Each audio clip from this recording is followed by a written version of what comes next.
Mayor Giuliani, great to talk to you. Great to talk to you, Laura. How are you? I'm doing really well. Well, Good. We're getting conflicting information out of, I think, the administration and then from the region. The president came on Monday to describe major advances against Gadhafi, and Gadhafi's two of his top aides have now fled the country, which is definitely good news, and apparently we're talking to at least one of them.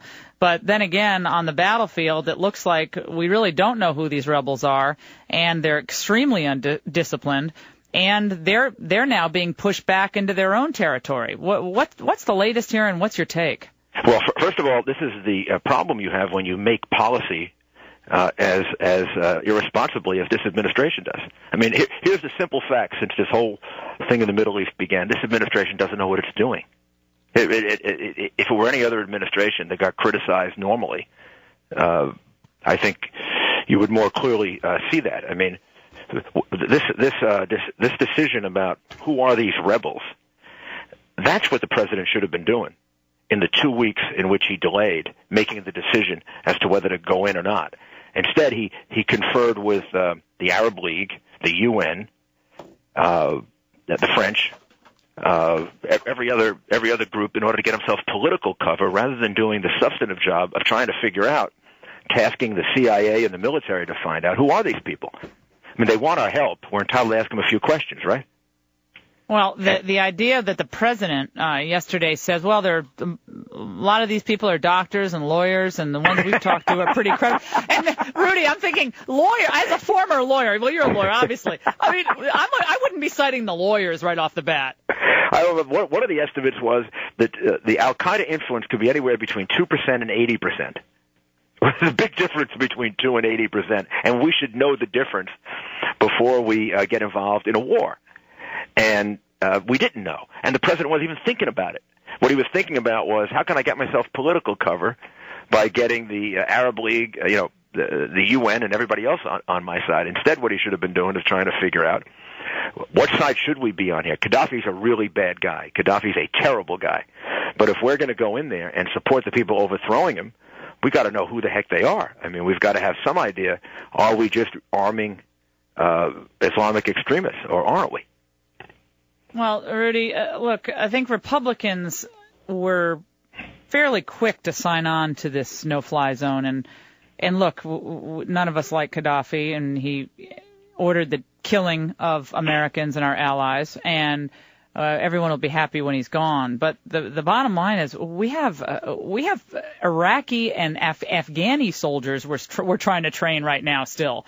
And we're going to undertake apparently a training and perhaps an arming of this group of people who you said we don't know, and under very murky circumstances. It just seems wrong-headed to me for Republicans to jump in, a la the Weekly Standard and other folks, and these guys are all friends of mine, so it hurts me to say this. Right. I don't think that's the way to go. I don't think that's where the American people are either. Well, I think the reason that Republicans jump in is that by instinct, Republicans, whether it's a Democratic or Republican president, support the president at a time of military conflict. I think there's sort of a natural tendency to move in that direction, and probably an incorrect assumption that he is like most other presidents and really knows what he's doing. I mean, he doesn't really know what he's doing. I mean, you go back to Mubarak. First he's in favor of keeping Mubarak. Mubarak's not a dictator. Then Mubarak is terrible. Let's get rid of Mubarak. We don't know really how much the Muslim Brotherhood is going to come out on top there, so we have no idea whether that was a smart thing to do or not. Now we get into this situation. This is probably the worst handled national security military action I've ever seen. From announcing when he didn't know what to do that Gadhafi must go, to then making that speech the other night, which was internally contradictory. You cannot say we're there to protect the Libyan people, but we're not going to be for regime change with Gadhafi, because the reason we're there to protect the Libyan people is because of Gadhafi. Right? So before he did this, he should have thought this out. And you're absolutely right. The choice might have been, this is too murky, too difficult to get involved. And instead, we see a lot of unrest in Syria, and there's where we should be taking advantage. I mean, Assad is a guy that no matter what happens after Assad, it can't get much worse for the United States and for Israel. Here's a guy that is a murderer, a dictator, has delayed any kind of peace agreement with Israel forever and ever and ever, supports terrorism, is an ally of Iran.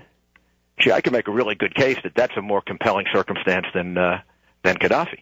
Hey, Rudy, I know you know Christie well, and you're friends with Chris Christie, of course, New Jersey governor, who gets an enormous amount of, I think, popularity from his speeches and the way he talks about issues, very no-nonsense. You guys have a lot in common with that no-nonsense approach to politics.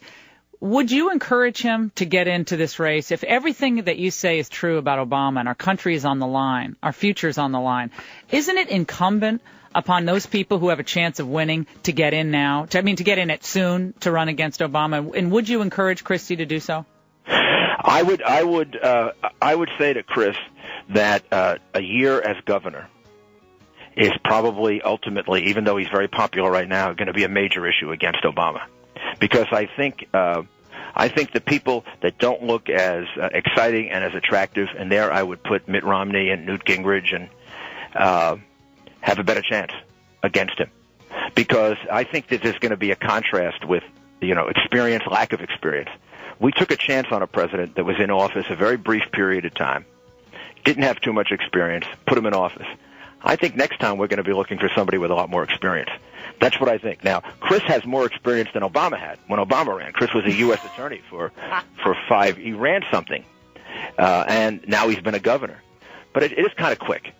And I think that's going to be an issue. Marco Rubio, same thing. I think Marco's a real possibility as a presidential candidate, but probably not right now.